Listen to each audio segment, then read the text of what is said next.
రోజు రోజుకి crime rate పెరిగిపోతోంది. నేరగాళ్ల ఆగడాలకు అడ్డు అదుపు లేకుండా పోతోంది. నేరాలకు పాల్పడిన వ్యక్తులు ప్రస్తుతం ఫీల్డ్ చేంజ్ చేస్తున్నారు. దొంగ నోట్ల చెలామణి బిజినెస్ స్టార్ట్ చేస్తున్నారు. ప్రస్తుతం నకిలీ కరెన్సీ వ్యాపారానికి కేర్ ఆఫ్ అడ్రస్ గా మారుతున్నాయి రెండు రాష్ట్రాల్లో నకిలీ కరెన్సీ ముఠాల అరాచకాలు పెరుగుతున్నాయి. నకిలీ కరెన్సీ తరలింపులో తమకు అడ్డొచ్చే వారిని అంతం చేసేందుకు కూడా వెనకాడడం లేదు దొంగ నోట్ల ముఠా. పోలీసులపైన కూడా దాడులకు తెగిస్తున్నారు. ఈ మధ్య జరిగిన దాడిలో కానిస్టేబుల్ చనిపోగా ఎస్ఐ తీవ్రంగా గాయపడ్డారు. మాజీ నేరస్తులు, అసాంఘిక శక్తులు ఇప్పుడు నకిలీ నోట్ల బిజినెస్ వైపు మొగ్గు చూపుతున్నారు.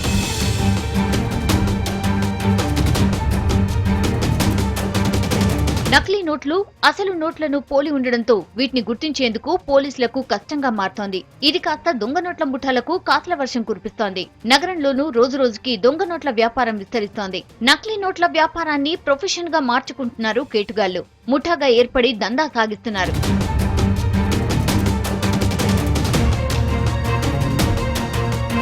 భారత ఆర్థిక వ్యవస్థను దెబ్బతీసేందుకు కుట్ర పన్నిన పాకిస్తాన్ ఉగ్రవాదులు నకిలీ కరెన్సీని తయారు చేస్తున్నారు. అక్కడ తయారైన నకిలీ కరెన్సీ అనేక పద్ధతుల్లో చలామణి చేస్తోంది. తమ దేశంలో ముద్రించిన నోట్లను బంగ్లాదేశ్ మీదుగా పశ్చిమ బెంగాల్ నుంచి భారత్లోకి పంపిస్తోంది.